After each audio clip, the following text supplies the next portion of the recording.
4 নম্বর পদ্ধতি, নবীজির জীবনী জিন্দেগি পাঠ করা, নবীজির জীবন ইতিহাস জানা, নবীজির জন্মের অবস্থা জানা, জন্মের সময়কার অলৌকিক ঘটনাগুলো জানা, জন্মের পরে প্রথম 4 বছরের ইতিহাস জানা, 10 বছরের ইতিহাস জানা, প্রথম 30 বছরের ইতিহাস জানা, প্রথম 40 বছরের ইতিহাস জানা, মক্কা জিন্দেগিতে নবীজির 13 বছরের জীবন ইতিহাস জানা, মাদানী জিন্দেগির নবীজির 10 বছরের ইতিহাস জানা, নবীজির 63 সালের ইতিহাস জানা।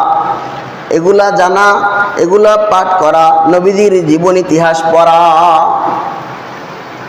যদি আমাদের কাছে নবীজির তায়েফের ইতিহাস আমরা যদি পড়তাম, আমরা যদি জানতাম, নবীজির তায়েফের ইতিহাস যদি আমরা জানতাম, তা আমাদের কলিজায় রক্তক্ষরণ হতো।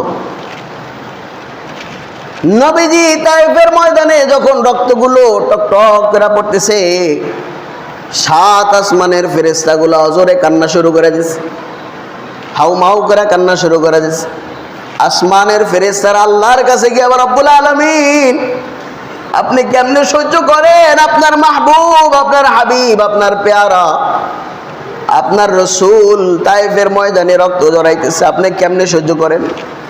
ফেরেশতারা আল্লাহর কাছে বলে, রব্বুল আলামিন অনুমতি দেন 2 পাহাড় একত্রিত করে চাপ দিয়ে ওদেরকে পিষ্ট করে দেই। রব্বুল আলামিন ফেরেশতাদেরকে ডাক দিয়ে কয়, ও ফেরেশতারা দেখো, আমার হাবিব, আমার পেয়ারা, আমার প্রিয়, আমার মাহবুব, যাকে না বানাইলে আমি তোমাকেও সব কিছুই বানাইতাম না, তার মোবারক শরীর দিয়ে রক্ত জড়াইতেছি। সে যে রক্ত জড়াইতেছে এটা কেন জানো? সে দ্বীনের জন্য জড়াইতেছে, ইসলামের জন্য জড়াইতেছে। আমার মাহবুবের থেকে আমার কাছে ধর্ম এটা বেশি প্রিয়, আমার পেয়ারার থেকে দ্বীন আমার কাছে বেশি প্রিয়, আমার মাহবুবের থেকে ইসলাম আমার কাছে বেশি প্রিয়।